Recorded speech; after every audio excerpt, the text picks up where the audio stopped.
Barely 100 days in Downing Street and he's off to the palace to roll the dice. Boris Johnson was also chancing his luck, tweeting talk of the Queen from his limo on this most political of days.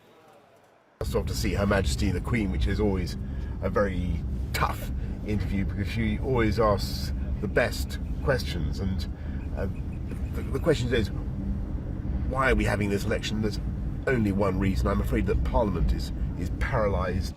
But even as they were getting Downing Street ready for his election announcement, news was breaking that the Welsh Secretary had resigned from the Cabinet.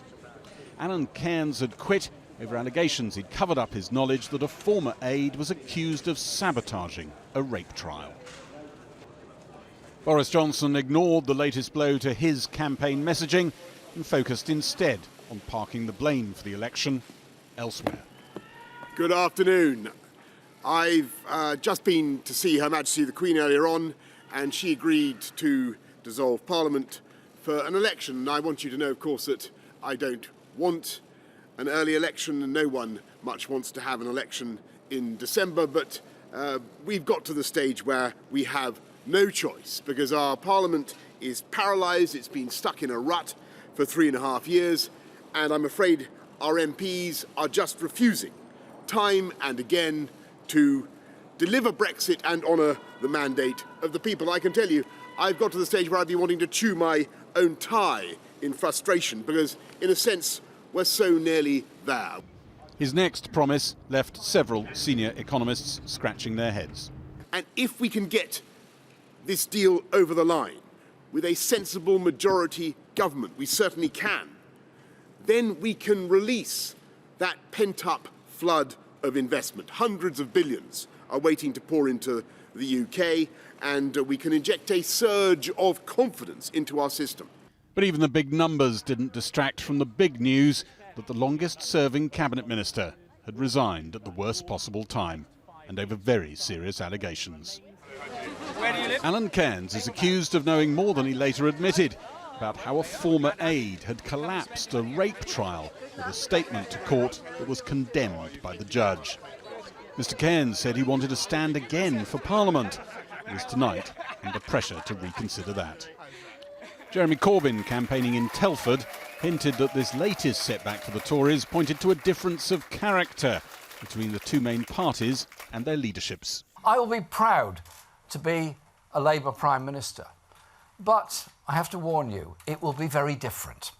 It will be a very different way of doing things. Because I was not born to rule. None of us in this room were born to rule.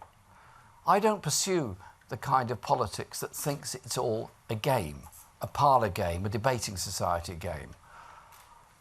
I want to seek power for our party in order to share that power out all across the country. We'll dive into a couple of Year 9 classes. Lovely. Joe Swinson, the Liberal Democrat leader, went hunting for votes in the Foreign Secretary Dominic Raab's seat, Esher, in Surrey, which Mr Raab won in 2017 with a 23,000 majority over Labour. Liberal Democrats are fighting this election to win so that we can stop Brexit and create a brighter future for Sam and for everyone. In Workington, Nigel Farage crossed paths with a critic. My rugby club, and a rugby club's a really good gauge because you've got people who are like cleaners and don't have jobs, right through to like company directors and things like that. And the people in there thought that they were wanting to take back control, they thought it was about Islam, they thought it was about things that it was nothing to do with at all, right? And you're just trying to profit from that. It was about politics of fear. Independence. We're not independent, are we? We'll never be independent. Well, not with you. If you're in charge, you won't, will we? No. He was also challenged by some of his own party faithful as to why he dumped the Brexit Party candidate here overnight. I feel I deserve an explanation why Phil Walling was replaced. The thing, look, parties chop and change candidates. We chopped and changed candidates. Tonight in Birmingham, the Prime Minister will address his first campaign event, hoping his message can now start drowning out the mistakes by his own team. Gary Gibbons there. Well, the former Welsh Secretary, Alan Cairns, is thought to be the first cabinet minister in memory to resign during a general election campaign, promising to cooperate in full with an investigation into his actions and insisting he was confident he would be cleared of any wrongdoing. Our Home Affairs correspondent, Andy Davies, has been looking at the background to Alan Cairns' resignation. Alan Cairns with Boris Johnson during the Prime Minister's leadership bid earlier this year. The third Prime Minister to appoint Mr Cairns to the Cabinet. Now, after 3 years as Secretary of State, Alan is now, I think, the grand old man of Welsh politics. Today, he is the talk of Welsh politics as his ministerial career implodes amidst a chorus of criticism. His resignation involves this party worker, Ross England, a man who last year was accused of collapsing the rape trial of a friend of his. Mr England maintains he did nothing wrong. But after making a claim in evidence about the complainant's sexual history, something she denied, the judge reportedly said England had deliberately and single-handedly sabotaged the trial. It prompted a retrial in which the defendant was convicted. Alan Cairns denied knowing about this when he later endorsed Ross England's candidacy for the Welsh Assembly. And yet BBC Wales yesterday said an email they'd seen addressed to Mr Cairns last August suggested otherwise. Silence ensued from Mr Cairns, and then today he resigned, in light of the continued speculation, he said, adding, "I will cooperate in full with the investigation under the ministerial code which will now take place, and I am confident I'll be cleared of any breach or wrongdoing." The Welsh Conservatives issued messages of gratitude. Opponents called for him to stand down as an election candidate too. He hasn't provided answers to the questions that were being asked of him yesterday. Those questions still need to be answered, and I think there will be a judgment then that people in the Vale of Glamorgan will make as to whether or not this is a person they wish to see representing them. She walks in our hills. We asked Alan Cairns' office if he was available for an interview, but we didn't get a response. So Alan Cairns has yet to give a full explanation about this. He hasn't been doing interviews, and opposition parties here are saying this is far from over. Ross England, incidentally, has been suspended as an Assembly candidate and as a party worker, and the leader of the Welsh Conservatives today said he found this case shocking and disturbing and expected the highest standard from Conservative Assembly candidates. But of course, it was only on Monday that we were reporting the apology of another Conservative candidate, the parliamentary candidate for Gower, Francesca O'Brien, after online comments she'd made in 2014 were made public, in which she referred to people she'd been watching on the programme Benefit Street as people who, in her words, needed putting down. One Welsh Conservative source tonight said to me they hope to bounce back from this, but right now it's a disgrace. To have started the election campaign in this way is an absolute disgrace. It's a car crash. Andy, thanks very much. Stay dry. Well, a short time ago, I spoke to the Business Minister, Nadine Zaharie, and I started by asking him if the Conservatives are to blame for not delivering Brexit by withdrawing their deal from Parliament last month. Well, that's not quite true, because you, Matt, are a great expert on Parliament, and you will know that, and you see it, by the way, because Labour have not denied it. They're saying that their policy is to negotiate a deal with the European Union and then vote against their own deal. So no matter what the Prime Minister would have brought back, they would have voted it down. But you don't know that. You didn't even put it to the test. You chickened out. Matt, that's their policy. This is their manifesto now. They're saying that whatever deal that they will actually attempt to negotiate, I don't know how, then they'll vote against it. What Boris has done is said, look, I have to unblock this blockage. I can't have more dither and delay. But you keep talking about dither and delay. It is the Tory party that called the referendum back in 2016. It is the Tory party then got rid of one Prime Minister and got another Prime Minister, who then decided to call an election that she didn't quite win. And now you're calling another election. So I'm afraid dither and delay has been on your doorstep, not anyone else's. Well, Matt, again, with respect, you're sort of slightly revising history there. Yes, it was the Conservative Party that called the referendum, but all the other parties agreed. Indeed, the Liberal Democrats and one Nick Clegg of now Facebook fame actually had a pamphlet, a leaflet through every door with his face on it saying we have to have a referendum. That was the Liberal Democrats' policy back in 2016. And then you say about having a Prime Minister removed. Well, Theresa May tried her best to get her deal over the line when she couldn't get her deal over the line. But it was your party that voted it down. Not only our parliamentarians. If your party had voted for, let's be honest, if your party had voted for her deal, you'd now have a deal. But it didn't. Well, first of all, Jeremy Corbyn refused to actually get to a place so he can actually vote for the deal, and she tried her best. So are you not going to take responsibility for anything that you've done in the last 3 years? Of course we are. That's why we're going to the country, Matt. Okay. That's why we're saying we have to trust the people, because the people will understand that 2020 can be a great year where we invest in 20,000 more police officers, where we invest 34 billion in the NHS, where we invest 14 billion in our schools, or 2 referenda. Alan Cairns, the Welsh Secretary, resigned today because of alleged lying in connection with this rape trial. Now, should he still be standing as a Tory MP? Yes, he should. I've known Alan. We were the same intake in 2010, so we've served together for almost 10 years. I'm confident that the people will feel the work he's done in his own constituency and in Wales is, I think, demonstrably of the highest quality as a member of Parliament. But this is a man who was sorry to interrupt. But this is a man who was accused of lying, who has resigned over these allegations. You know, many people would say he's not fit for office. Why should he be fit to stand as a Tory MP? Because, one, if you read his letter, Matt, he resigned because he says, I need to clear my name. Well, you can spend the next 4 years doing that, or 5 years. I'm confident that I can clear my name. Well, we live in a country where rule of law is important, and you are condemning a man I'm not condemning when he's him at all. saying, I'm confident I can clear my name. But I'm just wondering whether he's the right man, you know, to stand in an election that is all about accountability and moral probity. Well, absolutely right, and the voters will make their decision. I think they will decide to back Alan because he's been such a great local constituency MP and a very fine cabinet minister. Okay, then now the other gaffe, Jacob Rees-Mogg, has apologised for his comments about the Grenfell victims. But does it not show that he is completely out of touch? So, Matt, first of all, Jacob has absolutely, unreservedly apologised for what he quite rightly felt were insensitive remarks. But my question to you and to your viewers, Matt, is have you never misspoken in your life? No human being, I think, can many times, but I'm not running for office. I'm not running for public office. I don't disagree for the highest with you. Public office. I don't disagree with you, but we all are human and we make mistakes. I think this is a particularly grievous mistake for the victims of Grenfell. And I think it's wrong. You know, you can't lump that mistake with other mistakes. He has unreservedly apologised for his mistake, and he has been very, very upfront about it, and he has regretted what he has said. Look, ultimately, no apology is good enough for the innocent souls that lost their lives at Grenfell. We've had the first phase 1 of the inquiry.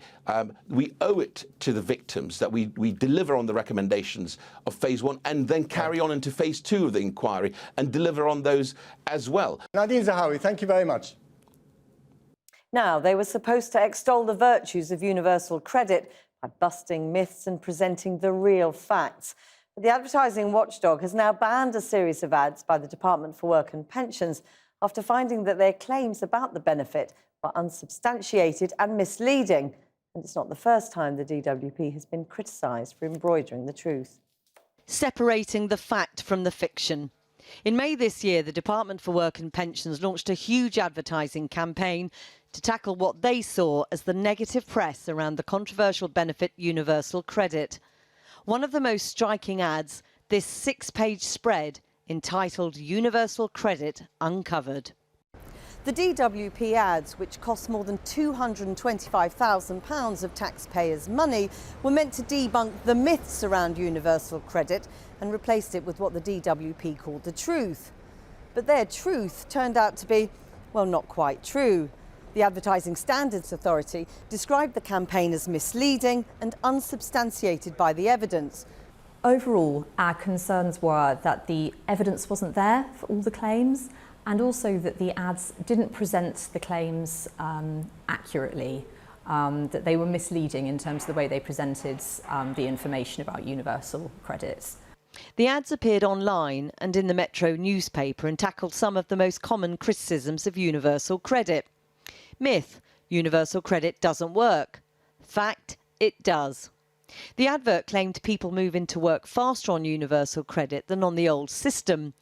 But the ASA said it was based on data which only reflected the experience of a small group of claimants, and as it would be understood by readers, didn't accurately reflect the evidence and was therefore misleading. And it was a similar case for other claims made in the ads. The ASA received 44 complaints about the ads, including from charities and campaign groups, who said they were not only inaccurate, but a piece of propaganda. What it does is it exposes that the DWP have been misleading the public about their own flagship benefits programme. We want a full apology, not just for ourselves, but for the millions of people that are living in poverty and are suffering because they're not getting the benefits that they're entitled to. It's really important that there is a parliamentary investigation into DWP working practices. Just before the ads were published, senior DWP officials wrote excitedly to staff in this memo that it would be a campaign like no other and would look like an actual newspaper investigation. You won't see our branding, and this is deliberate. We want to grab the reader's attention and make them wonder who has done this UC Uncovered investigation.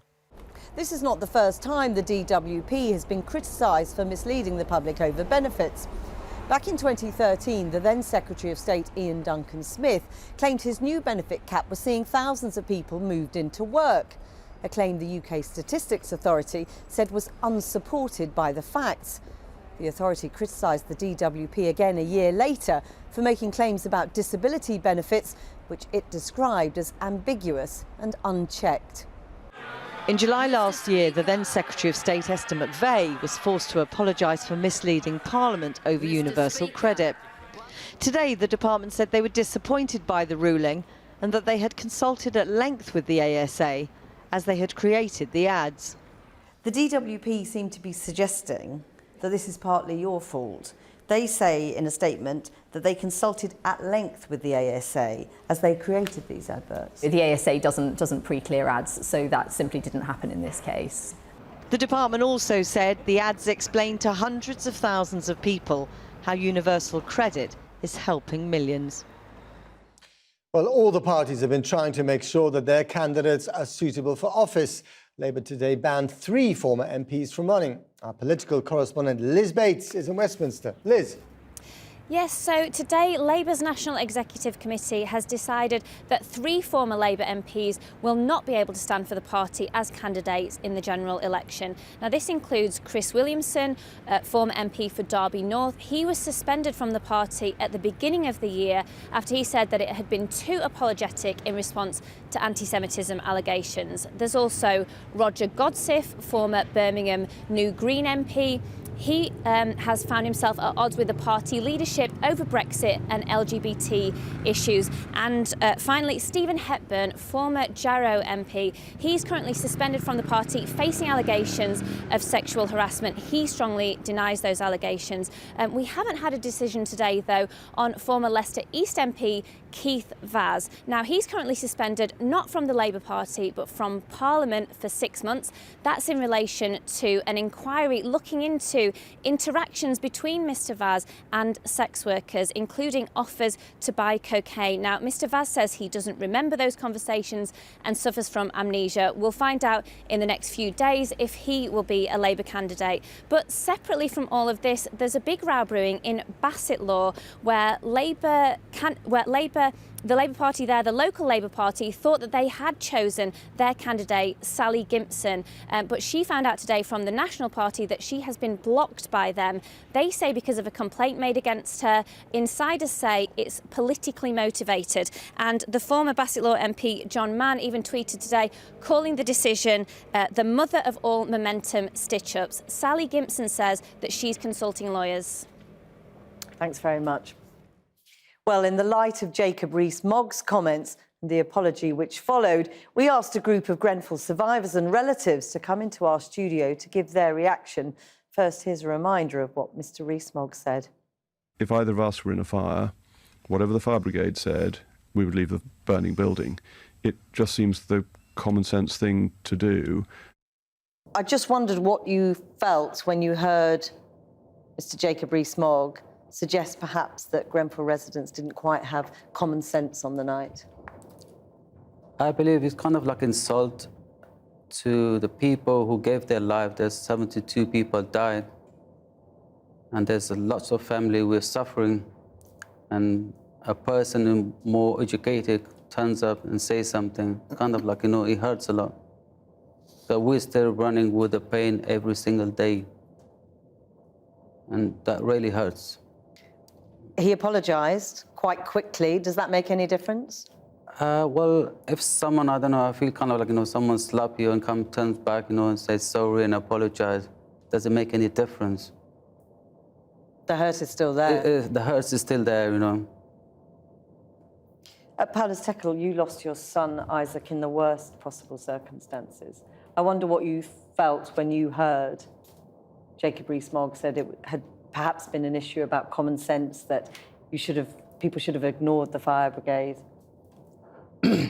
We were stuck inside. We don't know how the fire looked like outside. So in my circumstances, a trusted authority person with a uniform, he came and advised us to stay. Next to him, the only person we believe, we trust is, after God, is him. Our life is not the same. It's really damaged. But especially say kind of things from hierarchy person saying this is really painful. Maher Kuder, what do you think? What are your thoughts?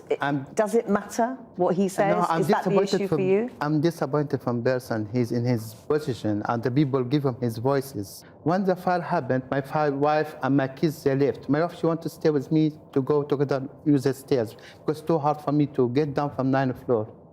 Doctor, the lift is not working, was out of service, and my wife, she get down, she spoke with the firefighter, and she told them, my husband, he's disabled, he's in a crutches, he needs help, he can't do it. They asked her to leave the building and stay outside the building. She stayed outside, and my daughter, she wrote my flat number 64 on the lobby, on the wall. She told my father, you're waiting there. If I waited for 10 minutes more, 15 minutes more, I'm not with you now today. So you feel very lucky? Yeah, very, very lucky, because I make it by my own. I damaged my back. I fell twice on the stairs when I get down from 9th floor, and I damaged my knee as well. Sepeda, you also feel very lucky to have escaped with your child. Yes, I'm one of the luckiest one, which I left in the 1st floor. Because I came, and that time I used to have a crutch. And I just came out with my son with that crutch. If I was on top floor, I lived in top floor, I never could come out with my son. Paulus Tekel, I mean, for you now, is it important, would you like to see Jacob Rees-Mogg resign, or are there other issues that you think are unresolved? Our issue is there is a failure of a firefighter on the night, and Danny Cotton is still on her job. It was a very difficult moment for all the families, wasn't it, when Danny Cotton said she wouldn't change a thing? Yeah, I on was that there night. in the inquiry when she gave her statement. I want to listen to her. She said, when the speaker man asked her, if you come back to that night, did you change the decision? She said, no, I left straight away. I left the inquiry straight away. I don't want to continue to listen to this lady. We are fighting for our own, I don't know, for justice. As we say, we're supposed to be with our family right now, not running around, doing the interviews, doing the press conference, because we will not listen, so we have to fight for our own rights. We feel they don't care about us. Still? Still, yeah. Jackie talking to the Grenfell bereaved and survivors. Now, the Green Party have launched their general election campaign by calling for a £100 billion a year to be spent on tackling what they call the climate emergency. The party also set out plans to make Britain carbon neutral by 2030, insisting that in dark times, this must be the climate election. Boris Johnson wants to make this the Brexit election, a rerun of the referendum, a fight on his terms, on his dodgy turf. But some things are even bigger than Brexit. This must be the climate election. The future won't get another chance. Now, throughout the election, our fact-check team will be examining the claims made by all the major political parties and holding them to account. We will report what they find. Labour have made a new claim, which they say is from a calculation from a researcher featured in a recent dispatches on the NHS. Aisha Tull has been looking into it. Labour have unveiled this ad, a blue bus with a big claim about the NHS. They say 500 million a week will be sent to America. Seem familiar? Well, you might remember this infamous red bus wheeled out by Vote Leave during the EU referendum. The claim that £350 million a week went to EU membership was shot down by our fact-checkers at the time. So what about Labour's blue bus? They're claiming that the Conservatives are going to send £500 million a week to Donald Trump. How? They say the NHS could pay a lot more for medicines made in America, where drug companies charge much higher prices. Now, it's true, Boris Johnson's government wants to do a trade deal with the US after Brexit, but the British government has repeatedly said that it will never sign up to a deal that hurts the NHS financially. We hope to get going on that, always remembering that the NHS is not for sale, but everything else, because there's a huge amount we can do. The 500 million a week figure is what it could cost hypothetically if our health service suddenly started paying American prices. There is a House representative trying to put a bill through Congress forcing foreign countries to pay for US drugs at the same price as Americans, supposedly levelling the playing field. But it's not clear the bill will go through.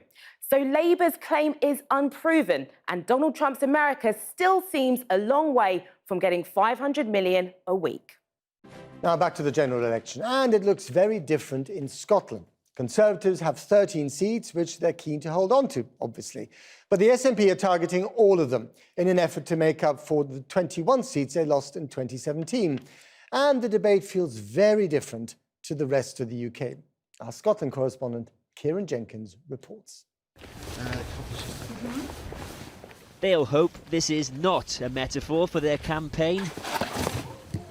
A Tory slip-up in Scotland could have consequences not just for Brexit, but independence too. There are few prettier constituencies than Murray in the northeast of Scotland, and few more crucial. A Tory gain from SNP last time, and not the only one. Expect, in many of the Conservatives' 13 seats in Scotland, a fierce fight. Hang on, and Boris Johnson and his Brexit deal might just get over the line. But SNP gains could help Jeremy Corbyn into number 10, and suddenly a second independence referendum will be very much in play. Hello, I'm just calling about the election that's coming up next month. Cheerio. No problem, thank you. So we'll get your support next month? Yes. Yeah. Douglas Ross won here in 2017, but since then, Ruth Davidson stepped down as Scottish Conservative leader. She once feared the wrong Brexit deal could undermine the union, and this was a political identity all about defending it. Despite all those checks that are going to be on goods going from Britain to Northern Ireland, you think Boris Johnson's Brexit deal makes the union stronger? I think it's the only deal that has got through the House of Commons. The previous House of Commons rejected absolutely everything apart from Boris Johnson's deal. What we need is a House of Commons now that will see that through. What democratic process can people who want a second independence referendum exercise that you will listen to? Well, what we'll listen to is Scottish Conservative votes at the next election on the 12th of December, which is to say we want to remain a strong, integral part of the United Kingdom. Stop Brexit or stop a vote on independence? At the fish and chip shop nearby in Portnocky, there's indecision about some of the choices at this election. Do you want Brexit to happen? Yeah. I think so, just because the majority of our country wanted it. And do you want independence to happen? I did, and now I don't think so. I think we ought to stay in the EU. I don't want a referendum, but... Scottish independence referendum? Yeah. No. So 1, 2, 3, 4, you go up the top of the street, or we'll go down this end. Out late in Elgin, the SNP, who are second in all Scottish Conservative seats. So are they moderating their message here? What's missing from this leaflet? There's nothing missing from this leaflet. I'm thinking of a word that's not there. I know what the word is that you mean. I think you mean the word independence. The leaflet quite clearly says that we would give Scotland the right to choose our own future. What might Labour put on their leaflets? When you speak to prospective voters and they say, if I vote for you, could an independence referendum happen? You can't look them in the eye and say no, can you?